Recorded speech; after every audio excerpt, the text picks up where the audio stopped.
जय गुरुदेव। 23 मार्च मुक्ति दिवस। अमर रहे प्रातः स्मरणीय परम पूज्य स्वामी जी महाराज के चरणों में कोटान कोटि प्रणाम करता हूँ। दूर दराज एवं आस पड़ोस से आए हुए सभी वयोवृद्ध सज्जन वृंद, सभा में उपस्थित समस्त धर्म प्रेमियों, छोटे बड़े अमीर गरीब, पढ़े लिखे अनपढ़, माताओं बहनों भाइयों, प्यारे बच्चों एवं पिता तुल्य बुजुर्गों, जय गुरुदेव।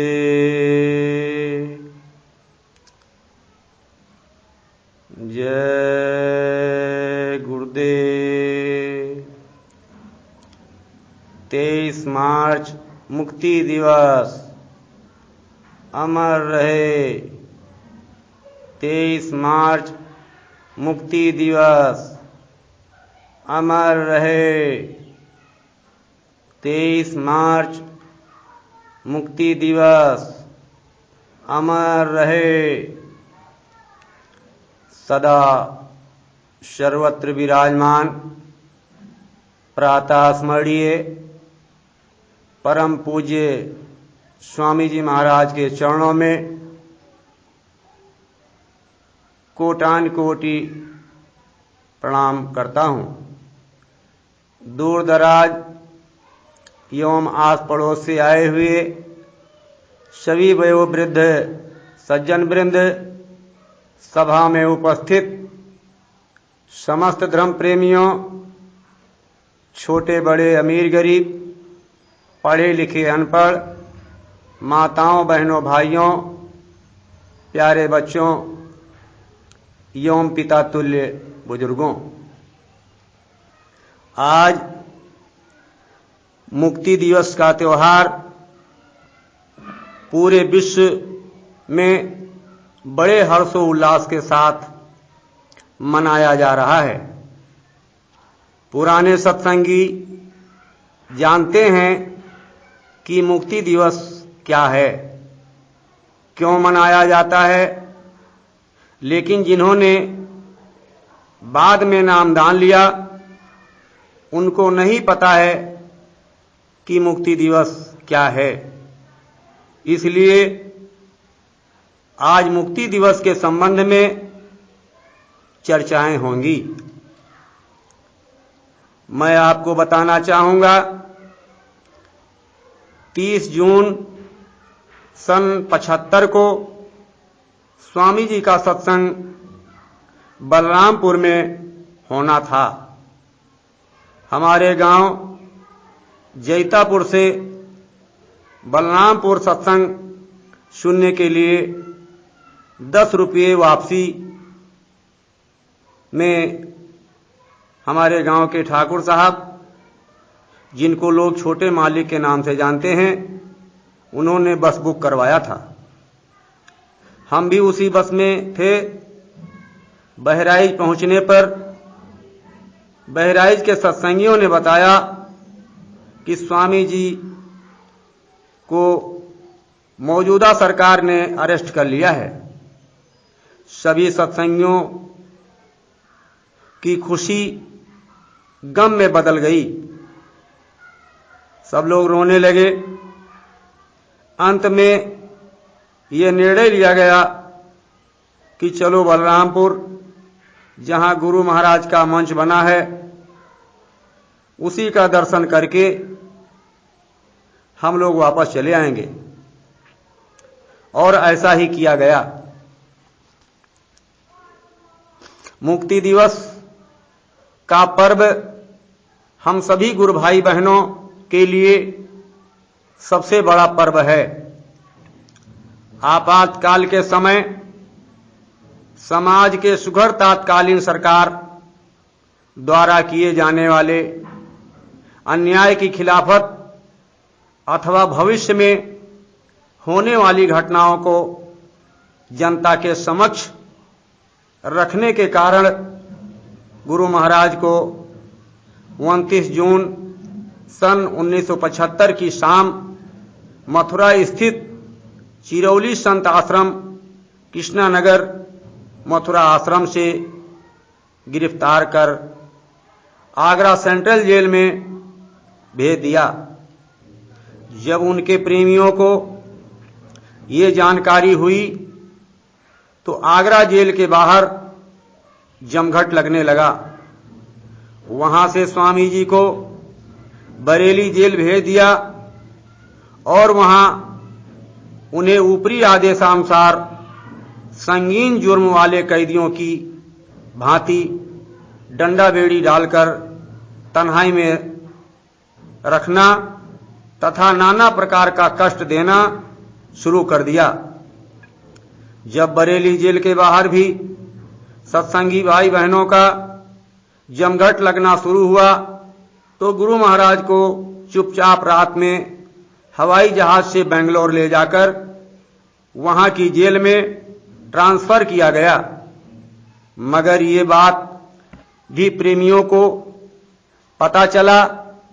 तब आखिर में गुरु महाराज को दिल्ली में स्थित तिहाड़ जेल लाया गया।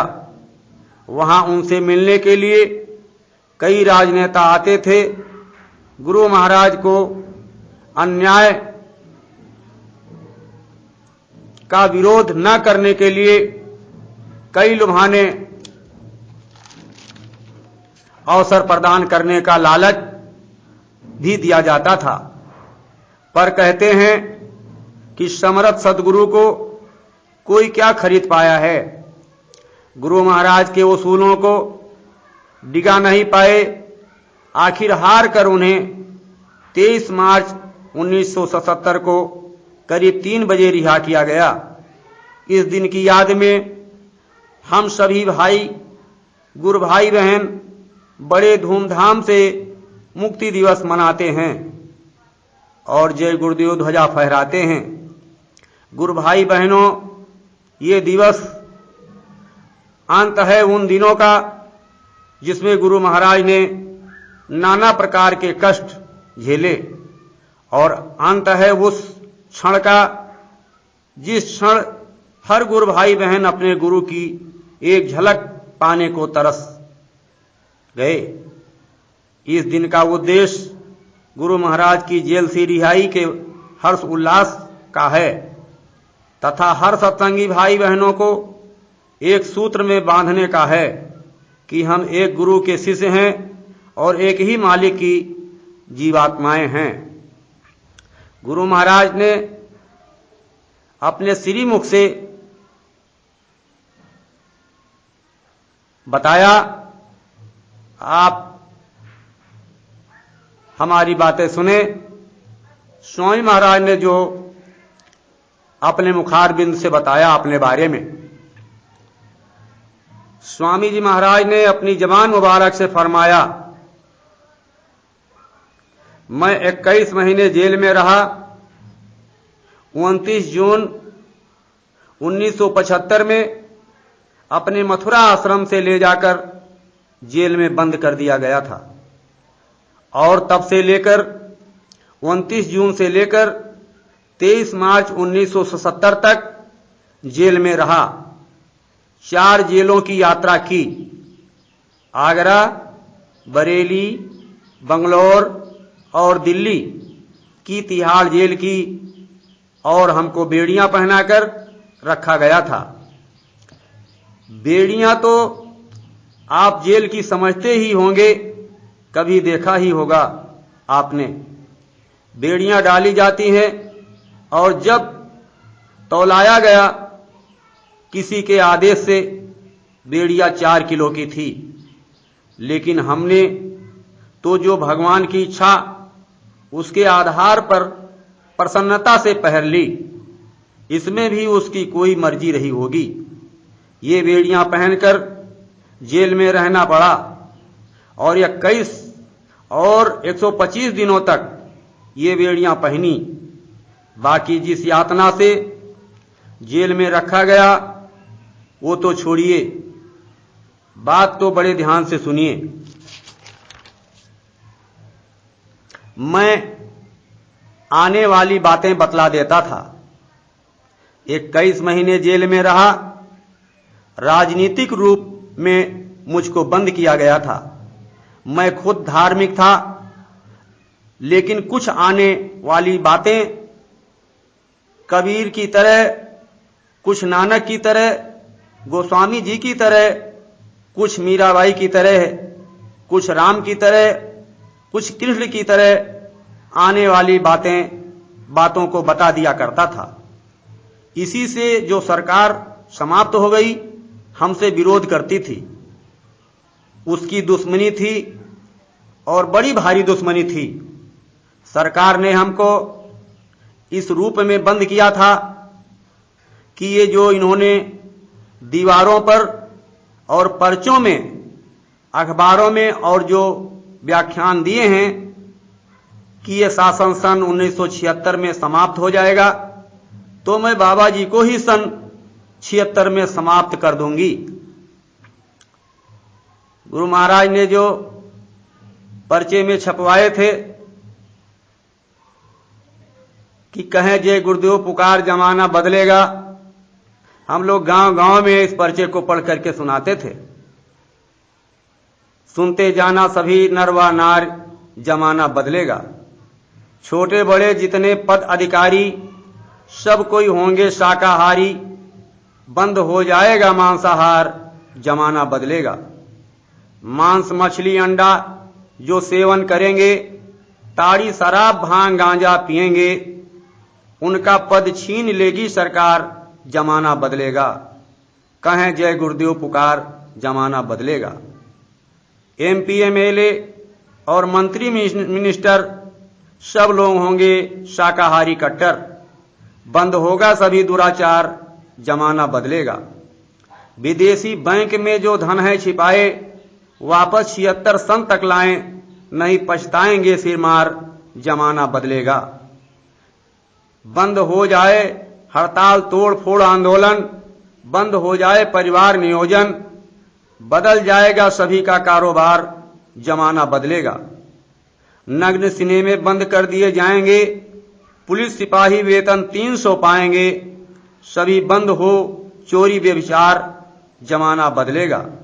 दिल्ली से राजधानी हटेगी, UNO भारत में चलेगी, निर्णय लेने आएगा सरकार, जमाना बदलेगा।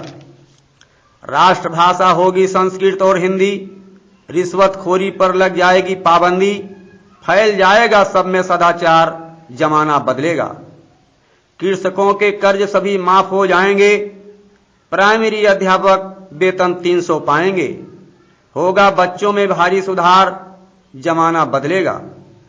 बंद हो जाएगा गऊओं का कटना, कोई नहीं होगी अनैतिक घटना, मांस मदिरा का बंद हो बाजार, जमाना बदलेगा। कॉलेज से निकल छात्र नौकरी को पाएंगे, वृद्ध व अपाहिज पैसा राजकोष से पाएंगे, सुखी होगा सभी परिवार, जमाना बदलेगा। 8 रुपये रोज मजदूरी मिलेगी, राष्ट्रपति चुनाव सीधे जनता करेगी, जो कि हैं देश के कर्णधार, जमाना बदलेगा। सत्य व अहिंसा की होड़ लग जाएगी, चोरी ठगी झूठ की निशानी मिट जाएगी, सब हो पूर्ण निरामिष हार, जमाना बदलेगा। साधन भजन की सब करेंगे कमाई, मांसाहारियों की हो जाएगी सफाई, वर्षा सूखा पड़ेगा अकाल, जमाना बदलेगा। पूरब पश्चिम उत्तर दक्षिण छिड़ी लड़ाई आए दुर्दिन, भारी संख्या में होगा नरसंहार, जमाना बदलेगा। अन्न का दाना नहीं मिलेगा, टैक्स अभी भी और बढ़ेगा, धर्म जल्दी से लो अवधार, जमाना बदलेगा। सुनते जाना सभी नर नार, जमाना बदलेगा। गुरु महाराज का ये पर्चा ये छपा हुआ था, हम सब लोग गांव गांव में जाकर के इसको सुनाते थे। भविष्य का संकेत गुरु महाराज कर रहे थे, और यह संकेत जो हो रहा था ये मौजूदा सरकार को अच्छा नहीं लग रहा था और वो ईर्ष्या करती थी। और गुरु महाराज का जब हमारे जैतापुर में सन 1973 को आगमन हुआ, उस समय पर गुरु महाराज के पर्चे में लिखा हुआ था कि सन 1972 तक 20 करोड़ नर नारियों का जन जागरण हो चुका। इसको सुनकर के सरकार और दहल जाती थी। उसको शंका हो जाता था कि कल कहीं हमारा शासन न ले लें। कहें जय गुरुदेव पुकार, अब बदल जमाना जाएगा, अंत कलह कलयुग का होगा, सब सुख सतयुग आएगा। अय भारत के युवक जवानों, बाबा जी की सुनो पुकार, सब नर नारी शाकाहारी हो जाएंगे विमल विचार। अंडा मछली मदिरा मुर्गा कभी न कोई खाएगा, इन बूचड़ खानों का बिल्कुल मिट जाएगा नाम निशान। दीन दुखारी लाखों गौवें जिसमें होती हैं कुर्बान, सत्य अहिंसा गांधी के सिद्धांतों का होगा सम्मान। ध्वजा धर्म का फहराएंगे अवतारी युग पुरुष महान भरम के इन भूतों को मार भगाएगा। जय गुरुदेव पुकार कहें, अब बदल जमाना जाएगा।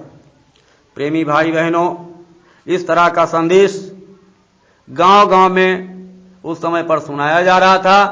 इसलिए मौजूदा सरकार गुरु महाराज से इस तरह से डर गई, जैसे जब कोई तपस्वी तपस्या करता है, कोई साधक साधना करता है और जब उसकी साधना पूरी होने को होती है तो भगवान इंद्र का इंद्रासन हिलने लगता है और वो डरने लगते हैं कहीं ये अपनी साधना के तपोबल से हमारा इंद्रासन न ले ले।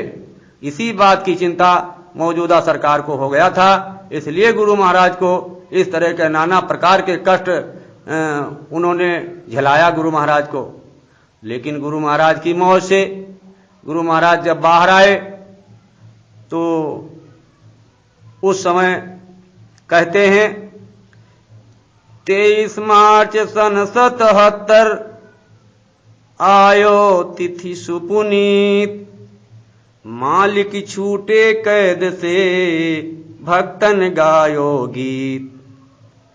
23 मार्च का पावन दिन तब से जब जब होए, मुक्ति दिवस के नाम से जानत है सब कोई। बाबा जय गुरुदेव जी आश्रम पहुंचे आए, जल पीने के लिए वहां कोई गिलास ना पाए। गुरु महाराज जब आश्रम में पहुंचे तो वहां एक गिलास भी पानी पीने के लिए नहीं पाया। गुरु महाराज को जेल जाने के पहले एक बहुत बड़ी टंकी पानी पीने के लिए गुरु महाराज ने बनवाया था, जिससे पानी की सप्लाई कार्यक्रमों में भंडारों में होती थी।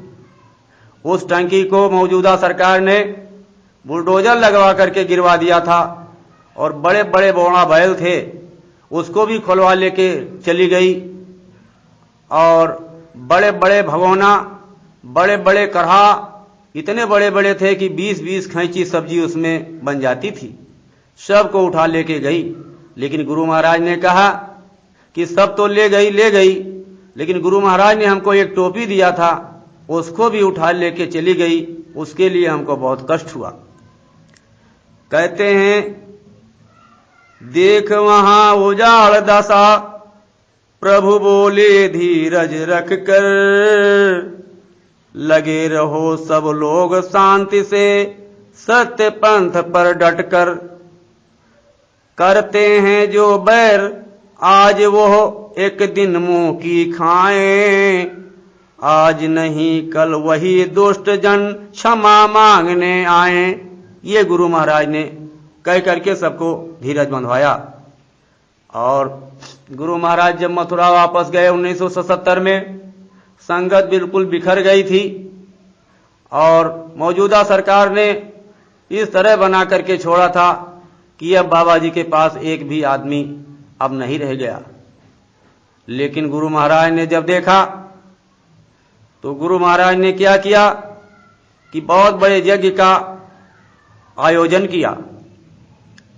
77 के ही सन में अयोध्या वाले वन में देवता खुश करवाया, काश्तकारों के खेतों में उपज अधिक दिलवाया।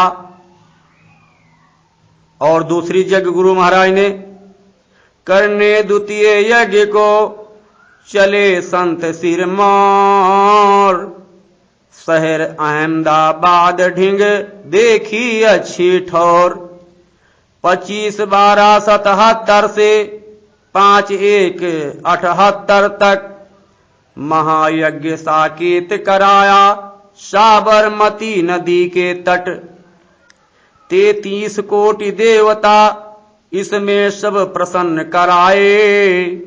जनहित के खातिर हजार प्रस्ताव पास कराए। फिर गुरु महाराज ने तृतीय यज्ञ की घोषणा कर दी। 15 से 25 फरवरी 79 का साल काशी गंगा पार में कीन्हा यज्ञ विशाल। कीन्हा यज्ञ विशाल वहां की महिमा कही न जाई। 2 करोड़ से ऊपर जनता यज्ञ कराने धाई। यज्ञ कराकर मालिक ने बम भोले लिए जगाई। पक्षी राज के रूप में आकर दर्श दिए हर साई। बोले शिव जी स्वामी जी से, हे प्रभु अर्ज हमारे, सतयुग लाने के खातिर अब करने दो तैयारी। जब शंकर जी खुश हो गए यज्ञ में, शंकर जी को गुरु महाराज ने जब जगाया तो शंकर जी ने कहा गुरु महाराज से, अत्याचार करे जो जन अब उसको मजा चखाऊं। माने ना जो बात आपकी उसको सजा दिलाऊं। स्वामी जी महाराज जब शंकर जी ने स्वामी जी को इस तरह से कहा, तब स्वामी महाराज ने शंकर जी से कहते हैं, ठहरो थोड़े दिन अभी बम भोले महाराज, फिर तुम्हें बतलाऊंगा तब तुम करियो काज। दया सिंधु करतार की मानी शिव ने बात, चले गए वो उत्तर दिशा हुआ जभी प्रभात। स्वामी महाराज ने शंकर जी से कहा कि तुम पहाड़ पर चले जाओ और हमको थोड़ा मौका दे दो। मैं आपके काम करने का तरीका जानता हूं कि आपका काम क्या है। इसलिए शिव जी को आदेश दिया कि आप पर्वत पर चले जाइए और हमको मौका को दे दीजिए समझाने के लिए। अगर लोग मान गए तो मान गए, अगर नहीं मानेंगे तो हम फिर आपसे काम लेंगे। जब इस तरह से देखा कि स्वामी जी का जन सैलाब जैसे पहले था इमरजेंसी DIR के पहले, उसी तरीके से जन सैलाब फिर उमड़ पड़ा। अयोध्या में यज्ञ किया, वहां का जन सैलाब, और फिर साबरमती अहमदाबाद में यज्ञ किया, वहां का जन सैलाब, और 2 करोड़ जनता काशी के यज्ञ में आई थी। इसलिए जब मौजूदा सरकार ने जब देखा कि इनका तो उतने बड़ा जन सैलाब, उतना ही बड़ा जन जागरण इनका फिर हो गया, तो सत्ता दल ने दूसरी साजिश फिर शुरू कर दिया। दूसरी साजिश बाबा जी के खिलाफ में क्या किया, प्रेमी भाई बहनों बड़े ध्यान से इस बात को आप सुनेंगे।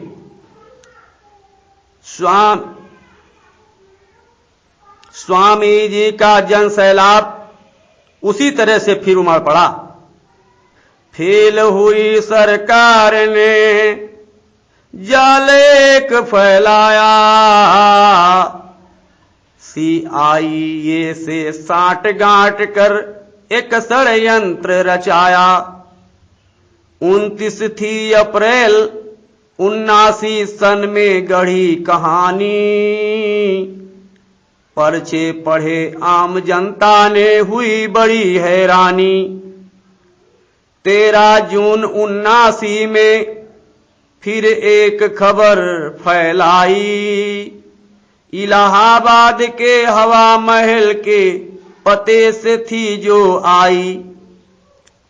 मिलती जुलती स्वामी जी से एक शकल को लाकर, जैसे इस समय पर बाबा रतनदास जी महाराज की शकल कुछ गुरु महाराज से मिलती जुलती है, इसी तरीके से उन्होंने एक कार्टून बनवाया मौजूदा सरकार गवर्नमेंट ने, और मिलती जुलती स्वामी जी से एक शकल को लाकर और गाड़ी पर बैठाया उसको, उस कार्टून को बनाकर गुरु महाराज की शकल में। जनता में बदनाम किया था उनका रूप दिखाकर, और ये कहते थे कि ये स्वामी जी महाराज हैं मथुरा वाले। गवर्नमेंट इस तरह से लोगों के बीच परिचय देती थी उस कार्टून को दिखा करके। स्वामी जी को ढोंगी कहकर खूब प्रचार कराया उस समय की मौजूदा सरकार ने, कहकर उन्हें विदेशी दुष्टों ने था उधम मचाया। आए जो भोजन उद्धारक इस जग के दरमियान, संसारी लोगों ने उनको किया बहुत हैरान। इस तरह से वो अपनी मकसद में कामयाब नहीं हुए, और फिर गुरु महाराज ने वो चौथा बिगुल बजा दिया। पहला तो अयोध्या में यज्ञ किया, और दूसरा साबरमती अहमदाबाद में, और जमघट लगाया जनता का, जीवों की होड़ लग गई, और फिर काशी में 2 करोड़ नर नारियों का जमघट हुआ। और फिर गुरु महाराज ने जब इस तरह से उन लोगों ने षड्यंत्र रचाया, तो गुरु महाराज ने वो एक बिगुल बजाया गुलाबी का। अक्टूबर 13 सन 79 का जब हुआ प्रभात, सारे भारत देश में हुई अनोखी बात। गुलाबी सेहरा सिर पर धारे, सतयुग स्वागत में बच्चा फिर ही निकले द्वारे द्वारे। हाथ में झंडा लिए बच्चे कहते थे नारे, साथ में उनके सजे हुए पशु भी लगते थे प्यारे। बाबा जी का संदेश जन जन तक पहुंचाओ, मांस मछली अंडा शराब तज शाकाहारी हो जाओ। उस दिन का ये देख करिश्मा अखिल देश चकराया, अब अवश्य सतयुग आएगा होश सभी को आया। बाबा जय गुरुदेव भेष में महाप्रभु है आया। और गुरु महाराज ने ये आदेश दिया, सिर पर बंधे गुलाबी पगड़ी, संगत को आदेश दिया। ध्यान भजन सब लोग करो, प्रेमी जन को निर्देश दिया। और गुरु महाराज ने गुलाबी पगड़ी बंधवा करके और गुलाबी पगड़ी वालों को आशीर्वाद दिया। लेकिन आपको अगर जानना चाहिए कि बुद्धि जान गई तो आप बड़े लोगों के भी समझे रहे, सब लोगों को अच्छी तरह से ये समझ रहे। जय गुरुदेव। इस पगड़ी का कोई मतलब तो जरूर है, इसका तो इसमें कोई संदेह नहीं है। ये पगड़ी आपके सिर पर रखाई गई, इसका आप जरूर मान ध्यान करते रहेंगे। इसकी मर्यादा को बड़ा ख्याल रखेंगे। चाहे आप गरीब से गरीब हो, कभी भी कपड़े पहनते हो, लेकिन आप अपनी जगह पर रहना, ये आपकी तपस्या होगी और तपस्या का लोगों के लिए आराम होता है और जो तपस्या होती है उसका नाम होता उसका। जय गुरुदेव। गुरु महाराज ने सन 1979 में गुलाबी पगड़ी बंधवाई। इसके बाद में गुरु महाराज ने सन 1980 में एक दूरदर्शी संगठन को जन्म दे दिया। गुरु महाराज के शब्दों में आप सुनेंगे कि दूरदर्शी का जन्म कब और कहां दिया।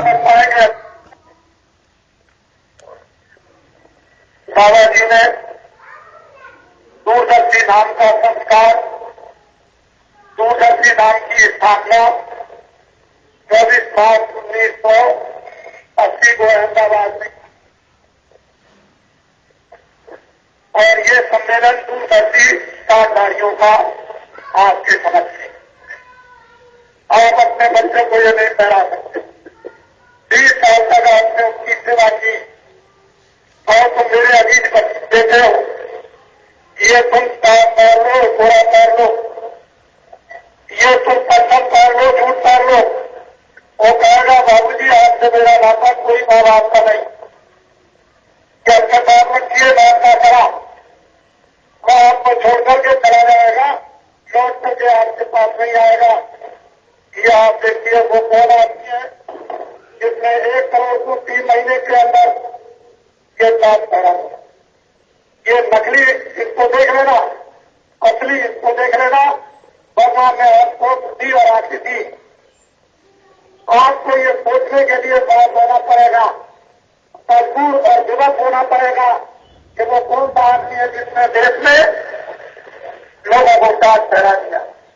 ये मैं समझता हूं कि आप लोग इसका अर्थ, इसका रहस्य न समझ पाएंगे अभी, लेकिन कुछ ही दिनों में इसका रहस्य आपकी समझ में आने लगेगा। जय गुरुदेव। गुरु महाराज ने दूरदर्शी का जन्म 1980 में अहमदाबाद रात्रि को 12 बजे दे दिया। कहते हैं मार्च 24/80 के सन में सुनो, अहमदाबाद में जन्म प्यारा दिया। देख दुख आम जनता के प्यारे गुरु ने द्रवीभूत होकर सहारा दिया। दूरदर्शी सुखद नाम उसका रखा, काम सौंपा गरीबों के कल्याण का। लोक परलोक दोनों की उन्नति करे, ध्यान सबको कराए जो भगवान का। तृतीय राष्ट्रीय अधिवेशन था दिल्ली के मैदान में। 1 करोड़ को टाट पिन्हाया, अचरज हुआ जहान में। सकल देश में भ्रमण कर लई समस्या जान, सोचा समझा रोग का कैसे होए निदान। 14-15 मई 83 की थी जब तिथि आई, 9 युवकों को टाट की अल्फी मेरे लिए निकलवाई। सन 1983 10-11-12 जून स्वामी जी की मौज से बना एक कानून। अधिवेशन चौथा दिल्ली में 83 में हुआ टाटधारी। महीना अक्टूबर की तिथियां 24, 25, 26 प्यारी। लगा वर्ष 84 का जब मास सितंबर आया। 15, 16 और 17 को था जन जन में है आया, बिना कुंभ के कुंभ लग गया महाराष्ट्र प्रदेश में। नासिक में उमड़ आया ऐसा मेला बोरे के भेष में। 19, 20, 21 सितंबर बाबा जी के साथ में हुआ 5वां फिर अधिवेशन कड़ोदरा गुजरात में।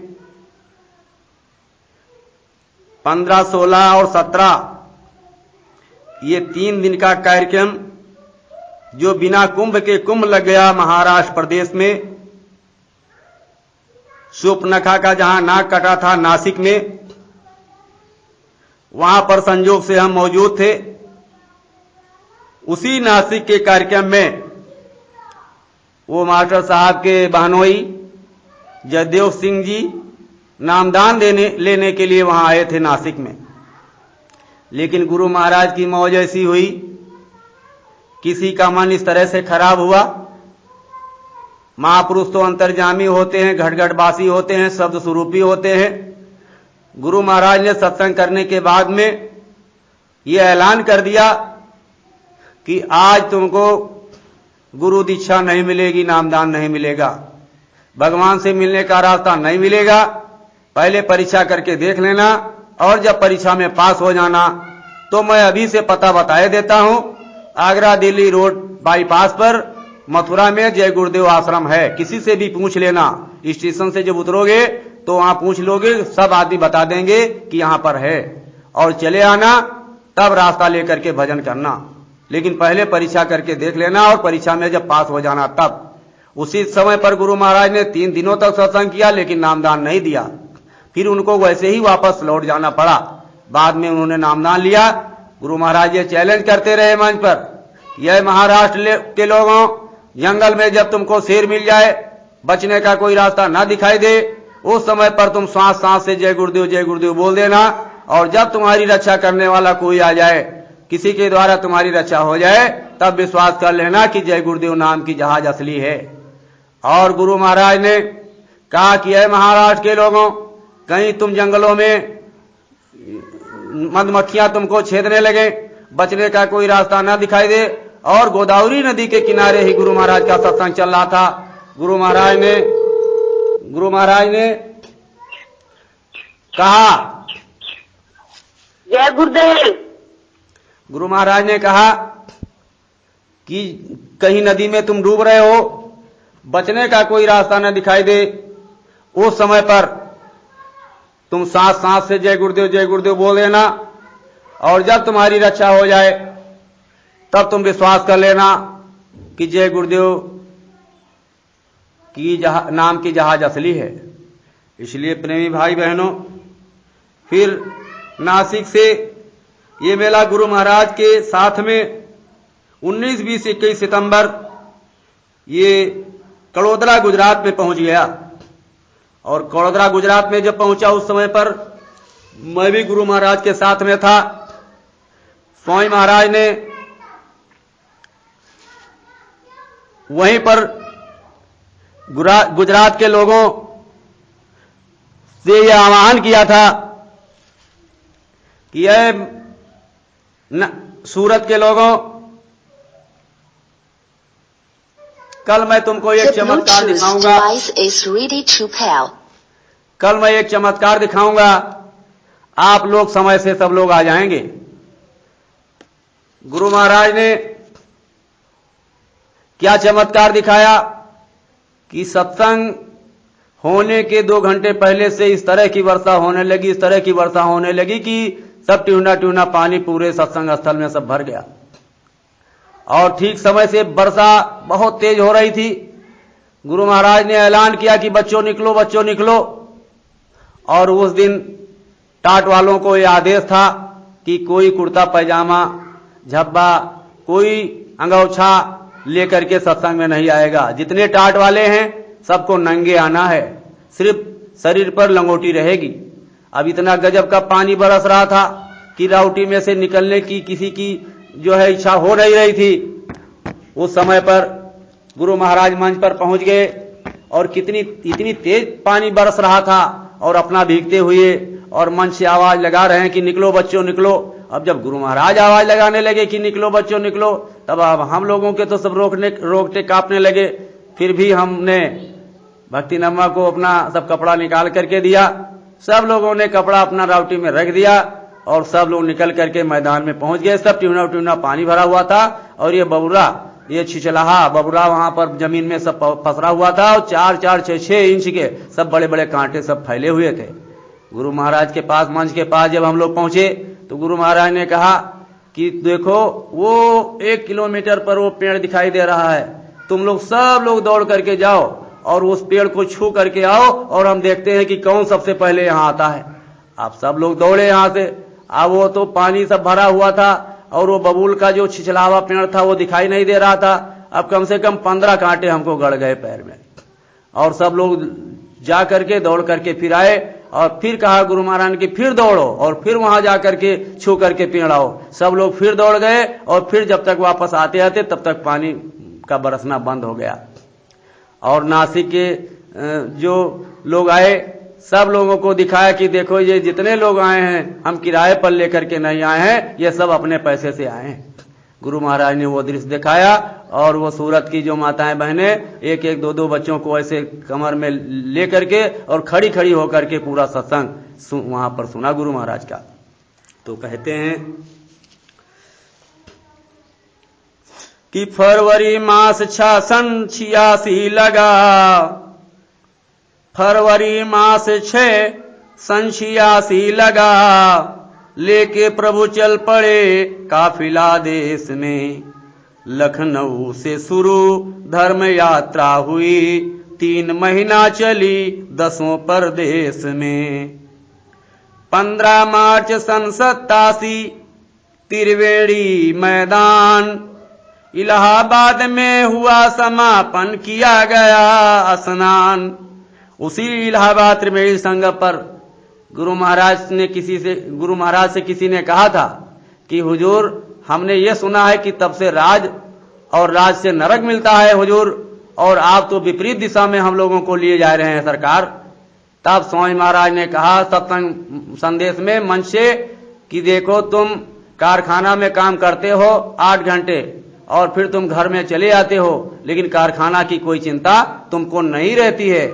इसी तरीके से तुम जो भी काम बताया जाए, जो भी आदेश दिया जाए, उसको ड्यूटी समझ करके तुम करो।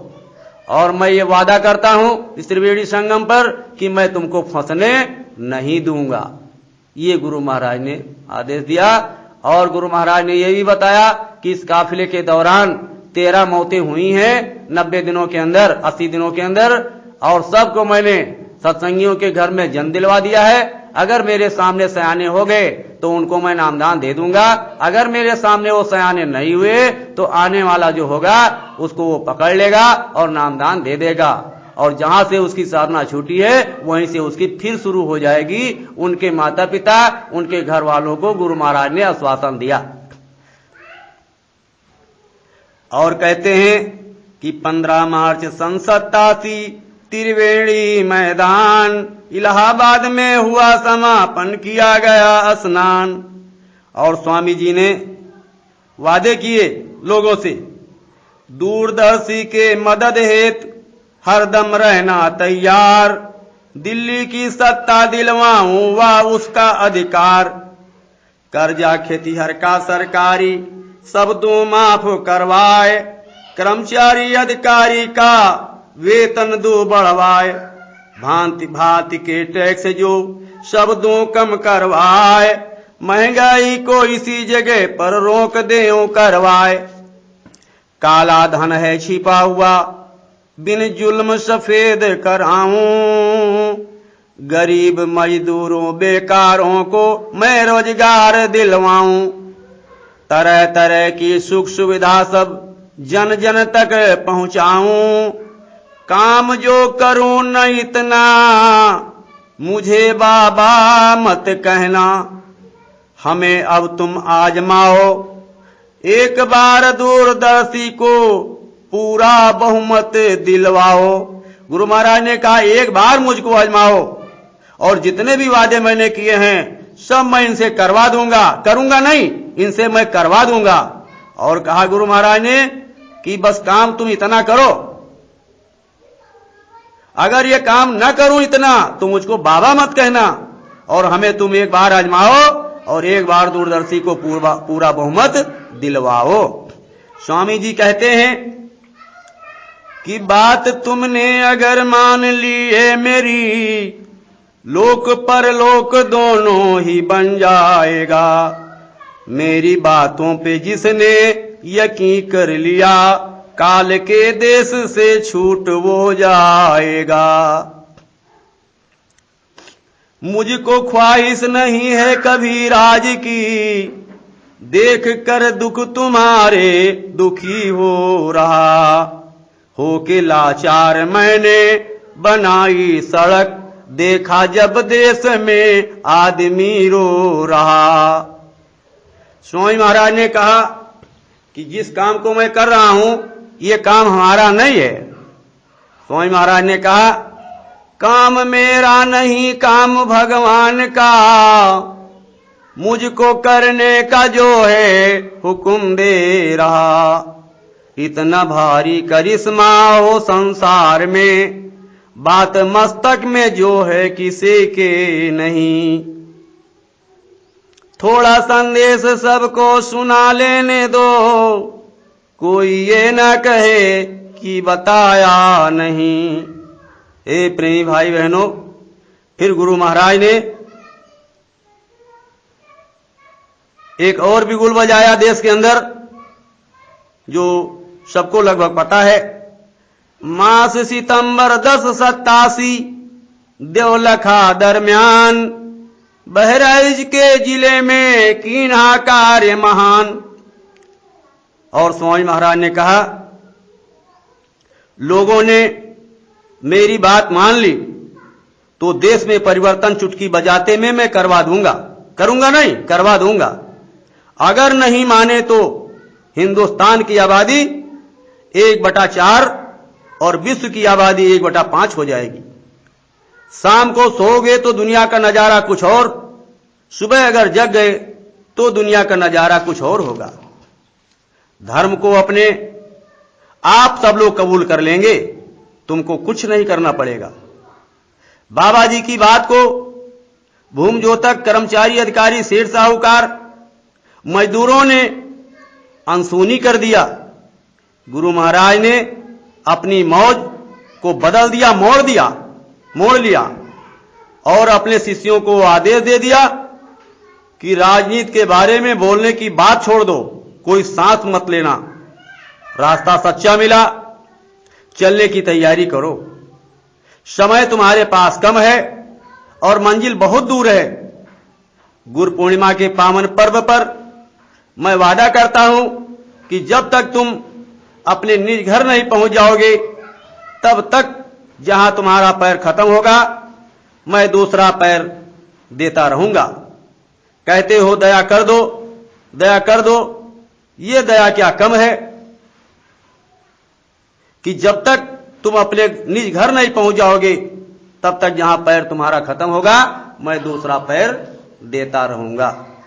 जय गुरुदेव, जय गुरुदेव, जय गुरुदेव। गुरु महाराज ने अगहन सुदी 10वीं सन 2011 भंडारे के अवसर पर अपने सत्संग संदेश में बताया कि अभी तक मेरे द्वारा, मेरे शिष्यों के द्वारा जो ये संदेश जन जन तक पहुंचाया गया, आगे का समय अच्छा नहीं है, मुसीबतों का पहाड़ टूटेगा, बचाव कैसे होगा। जगे हुए महापुरुषों की तलाश करो, मिल जाए तो रास्ता लेकर भजन करो, तभी ये मनुष्य शरीर पाना सार्थक बनेगा। लेकिन प्रेमी भाई बहनों, गुरु महाराज ने कहा कि बच्चा अब बताने का समय वो खत्म हो गया, अब तो देखने का समय आ गया है। इसलिए आज से ये आदेश दिया जाता है कि विश्व स्तर पर देश के सभी प्रधानमंत्री, राष्ट्रपति को संदेश पहुंचा दो विदेशों में कि सब लोग अशुद्ध आहार से मुक्त हो जाएं, शाकाहारी हो जाएं। कोई ऐसी नशा ना करें जिससे बुद्धि पागल हो जाए। अगर देश में सुख समृद्धि लाना चाहते हैं, देश में खुशहाली लाना चाहते हैं, अच्छे समाज का निर्माण करना चाहते हैं, तो सब लोग अशुद्ध आहार से मुक्त होकर शाकाहारी हो जाएं। और अब गुरु महाराज ने संगत को आदेश दिया कि यहां से जाने के बाद में एक शाकाहारी प्रचार अभियान चलाओ और लोगों से ये बता दो कि अगर तुम महापुरुष की खोज नहीं कर सकते हो, रास्ता लेकर भजन नहीं कर सकते हो, तो कम से कम शाकाहारी हो जाओ। अगर शाकाहारी हो गए लोग तो उनको फिर मनुष्य शरीर मिल जाएगा, चांस मिल जाएगा, मौका मिल जाएगा और फिर महात्मा मिल जाएंगे। जय गुरुदेव।